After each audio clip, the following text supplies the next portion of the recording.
16 सदस्य होते, समसमान झालं होतं. बाजी परिचारकांनी पुन्हा एकदा मारली. 40-35 वर्षाची सत्ता होती परिचारकांची, अबाधित राहिली. राजकीय घडामोडी घडल्या, काय सांगा?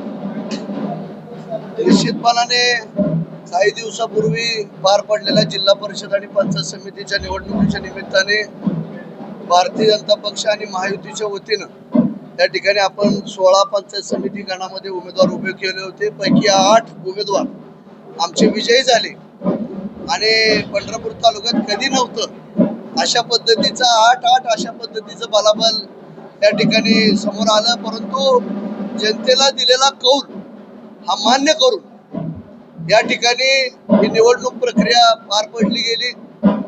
प्रथमतः मी या निमित्ताने आपण जो विचारलेला प्रश्न आहे, खरं म्हणजे गेल्या अनेक वर्षापासून पंढरपूर तालुक्याचे ऋषितुल्य नेते श्रद्धेय स्वर्गीय मोठे मालकांच्या नेतृत्वाखाली या पंचायत समितीच्या माध्यमातून विकासाची घोडदौड त्या ठिकाणी गावागावापर्यंत वाडी वस्तीपर्यंत विकासाची कामं आपण करण्याचा प्रयत्न केला.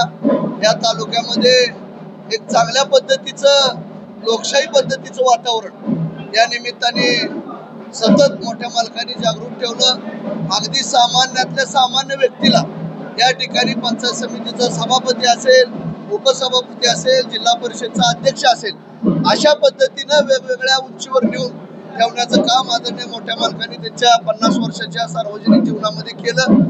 त्या अनुषंगाने या निवडणुकीला सामोरं जात असताना भारतीय जनता पक्ष आणि महायुती म्हणून आम्ही लोकांकडे मतदान रूपी कौल मागितला. वेगवेगळी विकासाची कामं करण्याच्या बाबतीत त्या ठिकाणी आश्वस्त केलं.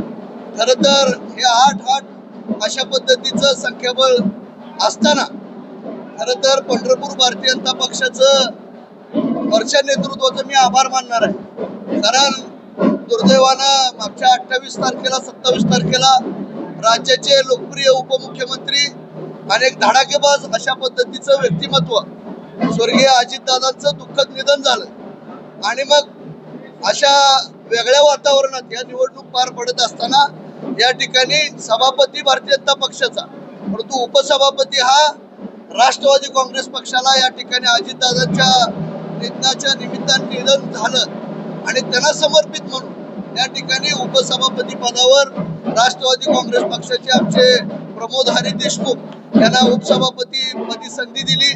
त्यामुळं हे जे बलाबल आहे आज आपण बघितलं तर काही दिवसापूर्वी, काही महिन्यांपूर्वी आमच्याच पक्षाचे असलेले आदरणीय वसंतनारायण देशमुख काही विचारांची म्हणजे घरात भांडं लागतं अशा पद्धतीनं त्यांना काही विचार किंवा काही वेगळे विचार त्या निमित्ताने आले. परंतु ते पक्षाबरोबरच होते, आमच्याच पार्टीतला एक भाग म्हणून नानाने गेल्या अनेक वर्षापासून काम केलं होतं. परंतु या निवडीच्या निमित्ताने या ठिकाणी त्यांनी 2 पावलं सकारात्मक या ठिकाणी पुढे येऊन भारतीय जनता पक्ष, महायुती आणि विकासाची घोडदौड याला या ठिकाणी त्यांचे जे उमेदवार होते प्रमोद हरी देशमुख त्यांना या ठिकाणी आमच्या बरोबर पाठिंबा दिल्यामुळं आज पंढरपूर तालुक्याची गेल्या 40 वर्षापासूनची परिचारक कुटुंबाची असलेली सभापती पदाची परंपरा या ठिकाणी राखण्यात आम्हाला यश मिळालं.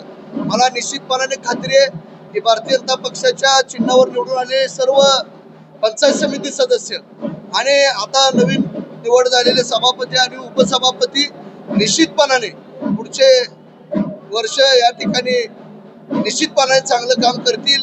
लोकाभिमुख अशा पद्धतीचा पंचायत समितीचा कारभार, मग रस्त्याचे प्रश्न असू द्यात, पाणी पुरवठा असू द्यात, जिल्हा परिषद शाळा असू द्यात, आरोग्यविषयक सुविधा असू द्यात, पंढरपुरात भरणाऱ्या लाखो वारकऱ्यांच्या दृष्टिकोनातून असलेल्या सुविधा असू द्यात, या सर्व बाबतीमध्ये सरकारचं भक्कम पाठबळ घेऊन आम्ही लोकांसमोर जाणार आहे. जे आश्वासनं आमच्या नेते मंडळींनी दिली, मग आदरणीय प्रशांत मालक असतील, आदरणीय आमदार समाधान दादा असतील, आदरणीय कल्याणरावजी काळे साहेब असतील, गणेशजी पाटील असतील, त्याचबरोबर या ठिकाणी अनेक वर्षापासून आमच्यापासून दुरावलेले काही मंडळी आज पार्टीमध्ये या निवडणुकीच्या निमित्ताने सामील झाले होते. या सर्वांच्या माध्यमातून आम्ही चांगल्या पद्धतीने विकास या ठिकाणी पंढरपूर तालुक्याचा करण्याचा प्रयत्न करू, संकल्प करू, अशा पद्धतीचा मी आपल्याला आज विश्वास देतो. विरोधकांच्याकडून पालकमंत्र्यांना